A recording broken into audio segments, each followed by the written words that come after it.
स्वागत है एक और वीडियो में।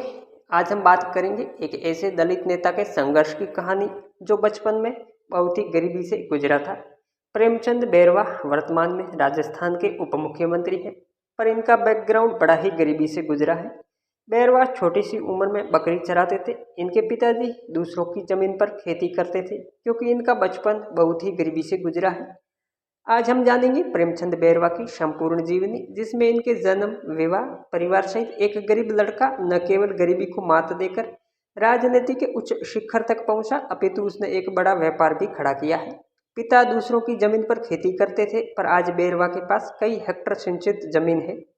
ये एक मोटिवेशनल कहानी की तरह है। प्रेमचंद बैरवा की जिंदगी का सफर। एक आपसे गुजारिश कि मैं ऐसे ही संघर्षशील लोगों की कहानी है जो इस कहानी के वीडियो है जो इस चैनल पे लाता रहता हूँ, जो कि राजनीति, फिल्मी, खेल जगत, क्रिकेट जगत, हर जगत से जुड़ी हुई रहती है।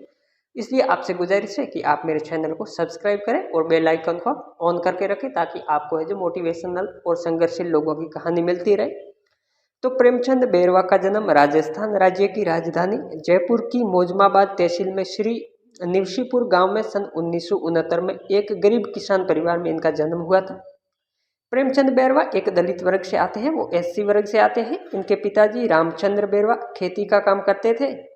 इनके पास खेती के लिए बहुत ही कम जमीन थी, जिसपे खेती करके अपना परिवार का गुजारा संभव नहीं था। इसलिए रामचंद्र बैरवा दूसरों की जमीन पे बटाई पे खेती करते थे। प्रेमचंद बैरवा भी अपने पिताजी का खेती में सहयोग करते थे। प्रेमचंद बैरवा की शुरुआती पढ़ाई अपने गांव के स्कूल से ही हुई थी।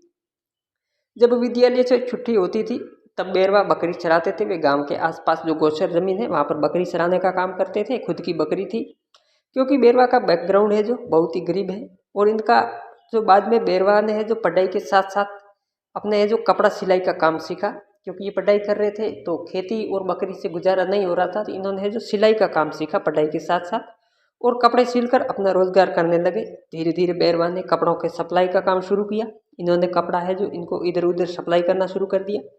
इस कार्य से बैरवा को बहुत अच्छी इनकम हुई, पर अभी तक इन्होंने पढ़ाई को अपने से अलग नहीं किया था। इसी बीच बैरवा का विवाह नारायणी देवी के साथ हुआ, जो कि घर का ही काम करती थी, अर्थात वो गृहिणी है। बैरवा की कुल 4 संतान है, 3 बेटी और 1 बेटा, जिसमें बड़ी 2 बेटियों का विवाह हो चुका है। एक बेटी पूजा और इकलौता बेटा सिमन्य है जो अभी तक पढ़ाई कर रहे हैं। यानी कि इनका छोटा सबसे इकलौता बेटा और छोटी बेटी है वो अभी तक पढ़ाई कर रहे हैं। ये तो हुई इनके परिवार की बात, पर है जो कपड़ों के बिजनेस से इनकी इनकम बढ़ी तो बैरवा ने प्रॉपर्टी डीलिंग का कार्य शुरू किया। यानी इन्होंने है जो प्लॉट खरीदना और बेचने का काम शुरू किया। साथ ही इन्होंने जो LIC एजेंट के रूप में भी कार्य है जो शुरू किया। इस काम से इनकी इनकम और ज़्यादा बढ़ी तो इनका ध्यान राजनीति की ओर गया, क्योंकि अभी तक इन्होंने अपनी पढ़ाई छोड़ी नहीं थी। बैरवा छात्र संगठन अखिल भारतीय विद्यार्थी परिषद यानी कि ABVP में शामिल हो गए। प्रेमचंद बैरवा 24 साल की उम्र में भाजपा में शामिल होकर पार्टी के लिए कार्य करना शुरू कर दिया था। 1995 में दुदू ब्लॉक ये जयपुर की एक तहसील है। वर्तमान में दुदू एक जिला घोषित हो चुका है। तो है जो 1995 में दुदू ब्लॉक संगठन से कार्य करना शुरू किया इन्होंने। फिर सन 2000 में दुदू के वार्ड 15 से जिला परिषद के सदस्यों के रूप में है जो प्रेमचंद बैरवा मनोनीत हुए।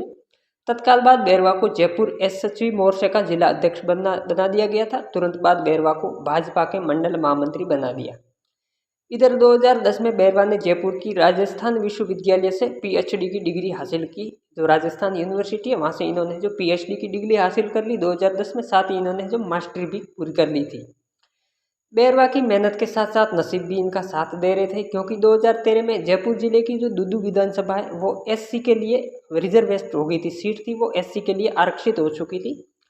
और बैरवा पहली बार भाजपा के सिंबल से दुदू विधानसभा से चुनाव जीता, क्योंकि जैसे ही ये दुदू SC वर्ग के लिए आरक्षित हुई, यहाँ से टिकट है जो भाजपा ने है जो प्रेमचंद बैरवा को दिया, तो इन्होंने कांग्रेस के एक कैंडिडेट को 30,000 वोटों से हरा दिया था।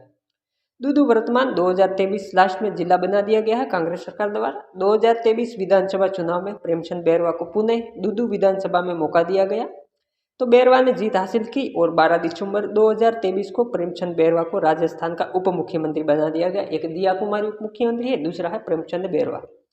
तो इस तरह बैरवा ने अपने गरीबी को कभी भी अपने आड़े नहीं आने दिया। बकरी चराने से संघर्ष को शुरू किया था जो अभी तक निरंतर जारी है। तो कैसी लगी प्रेमचंद बैरवा की कहानी, और आप को इनकी संघर्षशील जीवन के बारे में क्या कहना चाहेंगे? प्रेमचंद बैरवा की कहानी पर क्या कहना चाहेंगे? कमेंट बॉक्स में अपनी राय जरूर